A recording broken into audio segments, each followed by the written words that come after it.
after the heavy competition of the candidates tournament, I wanted to come back to something a little bit lighter. So I'm going to show you some of my favourite games in the King's Gambit. Yep, we're back to that one. And show you some games from, well, historical games with the King's Gambit, but also bring it right up to date with some new ones as well. So I'm going to start with an absolute classic, the so-called Immortal game, played in London 1851 between Adolf Anderssen and Leonard Kieseritzsky. So I wanted to look at this game with kind of modern eyes. Does it really deserve this epithet of the Immortal game? I should say it was dubbed the Immortal game by Ernst Volkber in 1855, a few years after. But certainly this game caused a sensation at the time it was played. So don't forget to like, comment, share, and do subscribe if you like the channel. Let's try and hit 100k. And do consider supporting us via Patreon or PayPal. So here we go. Anderssen with white. Now, he won this international tournament in London at the time of the Great Exhibition in 1851. And in fact, this game was an offhand game played in the middle of that tournament. But Anderssen was, the man of the moment for winning this well, some say the first international tournament in London in 1851. So bishop c4, the bishop's gambit. A controversial move because, of course, it allows queen h4 check. And if you run this through a computer, you'll see that computers like queen h4 check. Why not? It displaces the king. But actually, with modern eyes, I look at this and think, why on earth do you want to bring the queen out at such an early stage? It seems to me that knight f6 is just a good move here. And as soon as black plays queen h4, I would think with white, right, I've got him in the quagmire. That's exactly where I want him. Because now it's really unclear. Because white is going to gain time against the queen. That's exactly what you want. And I'm not too fussed about my king being displaced. That can sort itself out later. It's interesting to see that, Fischer quite like playing bishop c4. Now, Kieseritzsky played the move b5, the so-called Brian counter gambit, which looks a bit bonkers. Here knight f6 could be played. Pawn to d6, even d5. These all look like sensible moves to me, but b5.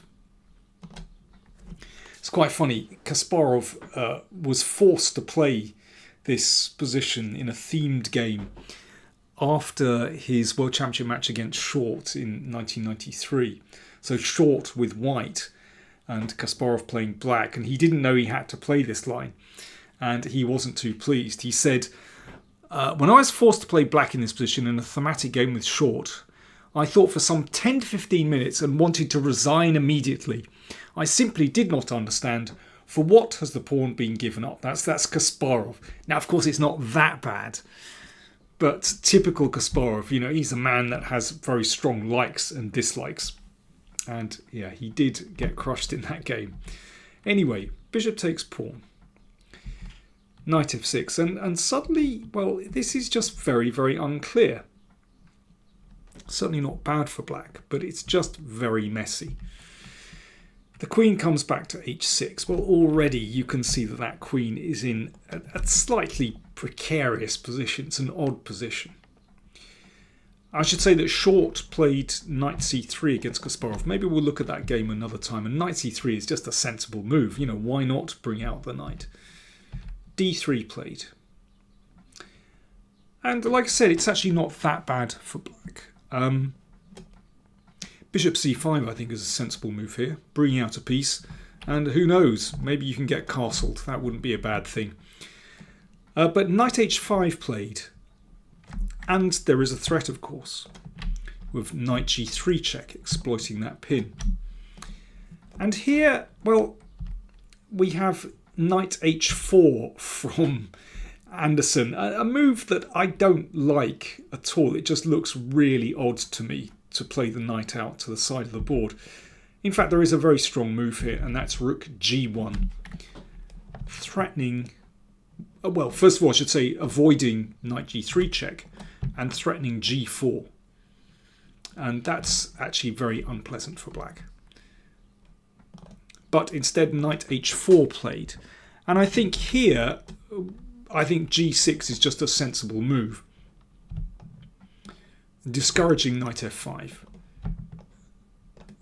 Protecting the knight so that actually the queen can often just slip away.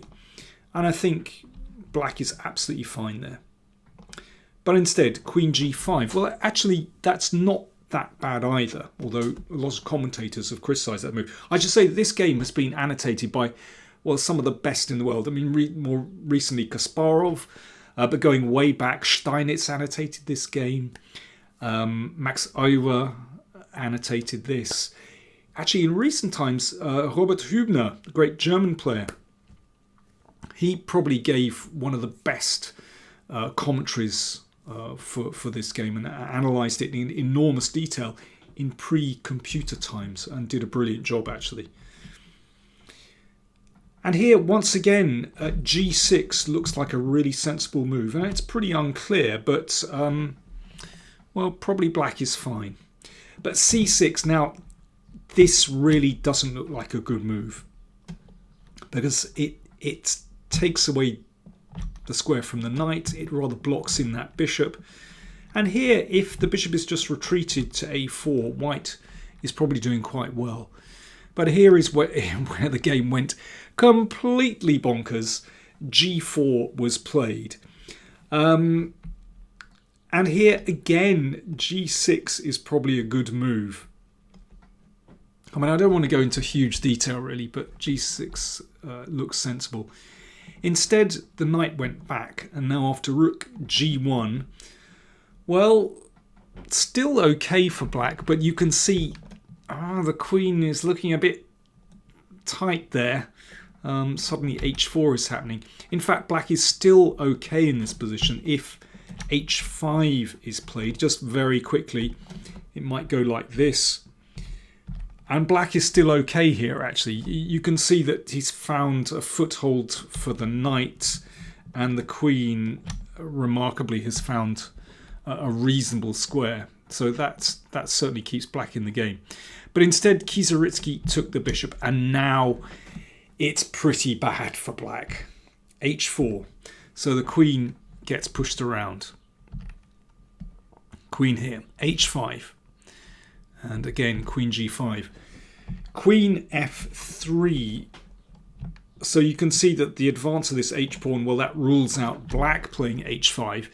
And now there's a threat to play bishop f4, and the queen is trapped. So here Kieseritzsky played a really ugly knight g8. However, it is probably lost anyway. Over played knight, or analysed knight takes pawn, I should say. But this must be lost. Must be lost. And white's pieces are so active there. And, well, black is only playing with the queen. But anyway, knight g8 played to give the queen some room. So bishop takes f4. Knight c3. Well, okay, let's have a look at this position. White is a piece down, but he has such a wonderful position. These pawns actually do a good job, supported by the rook. All these pieces in play, the knight coming out to c3. And black's position, well, is still on its starting blocks. Only the queen in play, and in fact, that looks pretty dubious because it's about to be hit with this one. Black is lost here. It looks to me sensible to prevent knight d5. In fact, Kieseritzsky played bishop c5. But if bishop b7, you know, that looks like the best try. But in fact, after queen g3, it looks fantastic for white. Bishop e5 is possible. Knight takes b5. You can see a piece is going to land on d6, and it looks just horrible for black. This pawn chain is really nice, of course, because it stops that bishop doing anything. So bishop b7, relatively the best move, but not very good. Bishop c5 played. And here, well, Anderssen went for it with knight d5. And it's probably good. It is good, in fact. But it's kind of chaotic as well. And a simple way of playing is just to play d4 and then knight d5, attacking the queen, and it rules out queen takes b2, of course. And this is just completely winning for white. The knight hits the queen. It looks at c7. There's knight d6 is coming. There's also knight takes bishop on the cards. Basically, it must be lost. But instead, knight d5 played. Anderssen went for it. Queen takes. And here he went for it again with bishop d6. Well, there's no need to go in for this. But again, that's a very modern view. You could just move that rook from the corner and play rook to e1. There is nothing wrong with that. I mean, the rook is in a great position. And if, well, let's say bishop takes g1, knight d6 check. Well, unsurprisingly, black is utterly lost here. Bishop e5 uncovers this threat, hits the queen. I mean, that's just one simple variation. But these moves are not difficult. But instead, Anderssen went for the spectacular bishop d6, which is probably good, but it's still a bit tricky. And here, Kieseritzsky took the rook. It's been suggested that queen takes rook check is better, and then don't take the second rook, but queen b2. In fact, I mean, I've looked at this with a very serious computer, and it looks like it is actually good for white. So, for example, if bishop takes rook, e5, and then the point of that is to cut out the queen so that knight takes is possible. And after this, check. White is a lot of material down, but obviously the threats at this end of the board are pretty serious. And black can only avoid this by giving up material. And here, okay, here's a tricky move. The computer, instead of playing queen takes, finds the move queen f6. This is fantastic. Threatening a discovered check and potentially, well, there are various ideas here, but sometimes a discovered check is on.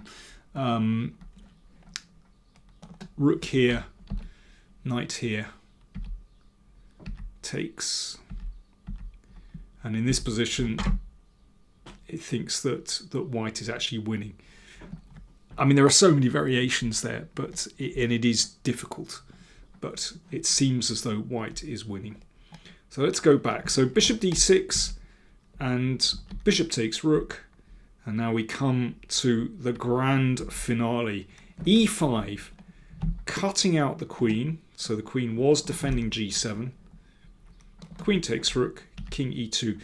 And here, according to some sources, black resigned. There is some speculation that in fact Anderssen announced checkmate, and it certainly is, well, it's unstoppable. So let's just look at one typical variation. So knight a6 covers the c7 square, but now check. Queen f6, knight takes, and bishop e7 mate. Well, that's a wonderful finish. And at the time, in the mid 1850s, created waves. Interestingly, Kieseritzsky actually sent this game. So Kieseritzsky, the loser, sent this game to a newspaper in Paris to be published. He was so impressed himself and wasn't afraid to show this loss. And yeah, it was dubbed the Immortal game. So is it an immortal game? Well, here's what Kasparov says. He said, objectively, The game is rather weak and superficial, but what a finish. Okay. Over said, I love this, he said, an unusually elegant finish, almost forcing the incorrectness of the entire combination to be forgotten. Fantastic. I like almost forcing the incorrectness of the entire combination. Well, from a certain point, it does look as though the combination is actually sound. But obviously, early on in this game, there were just so many really rather bizarre moves. And I have to say, Kieseritzsky, well, he played his part in this game by playing some moves which were frankly pretty awful, running around with his queen. I think historically it's very interesting to see the kind of chess that was valued at the time this game was played in the mid-1850s. Classic romantic chess. That was what was prized, giving up material. And, it was sort of gentlemanly to almost take material. Then Steinitz came along and others at that time. Not only Steinitz, I mean Staunton even at that time. And others understood that there was much more to chess than sacrifices. And the game developed. So, I mean, personally, if I want to see an Immortal game, well, any of the top players these days over the past, well, I would even say the past 50, 60, 70 years, even further back than that, to produce games that of far greater merit. But like I said, historically, very interesting to see the chess that was valued at that time. Right, there's going to be more King's Gambit games coming this week, and I'm going to bring it, well, right up to date with games from more recent times as well. So, more coming soon. Thanks for watching.